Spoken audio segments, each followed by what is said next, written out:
బిలోనో మెథడ్లో నెయ్యి చేయడం అనమాట. ఇది కొత్త కనిపెట్టింది ఏం కాదు, ఓల్డ్ ట్రెడిషన్ మెథడ్. మన తాత ముత్తాతల కాలంలో ఈవెన్ యశోదమ్మ గారు మనకి శ్రీకృష్ణుడికి పెట్టిన వెన్న ఉంటుంది కదా, అది ఇలా చిలికి చేసిందే. ఒకప్పుడు ప్రతి ఒక్కరి ఇంట్లో ఇలానే చేసేవాళ్ళు అనమాట. సో ఇప్పుడు ప్రజెంట్ ఉన్న సిచ్యువేషన్లో బయట నెయ్యి చాలా చీప్గా దొరుకుతుంది, ఒక 500-600కి కేజీ వస్తుంది. బట్ అది ఏంటి అంటే మిల్క్ ఉంటుంది కదా, మిల్క్ను ఫ్యాట్ సపరేట్ చేస్తారనమాట. మిల్క్ని క్రీమ్ లాగా కన్వర్ట్ చేసి క్రీమ్ని నెయ్యి చేస్తారు. అది ప్యూరెస్ట్ ఫార్మ్ ఆఫ్ ఫ్యాట్, మన హార్ట్కి అసలు మంచిది కాదు అది. సో చాలా డేంజర్. ఇంకొకటి ఏంటి, అందరు ఏం చేస్తారంటే మీగడ తీసి ఫ్రిడ్జ్లో దాచిపెట్టుకుని దాన్ని మిక్సీ పట్టేసి చేసుకుంటారు, అదొక సెకండ్ మెథడ్. అది కూడా యా, అది అంటే స్మెల్ వస్తుంది, బాగుంటుంది, కానీ అది అంత మంచిది కాదు మన హెల్త్ పరంగా చూసుకుంటే.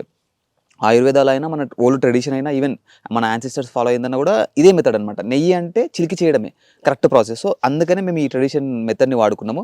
దీంట్లో ఏంటంటే మనకి 25 to 30 లీటర్స్కి 1 kg వస్తుంది, depends on milk.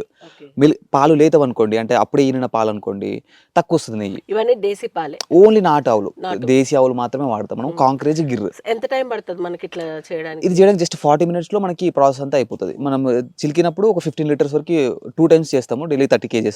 So 1 time చేసినప్పుడు 15, 1 time చేసినప్పుడు 15. చాలా సింపుల్గా 40 minutesలో అయిపోతుంది.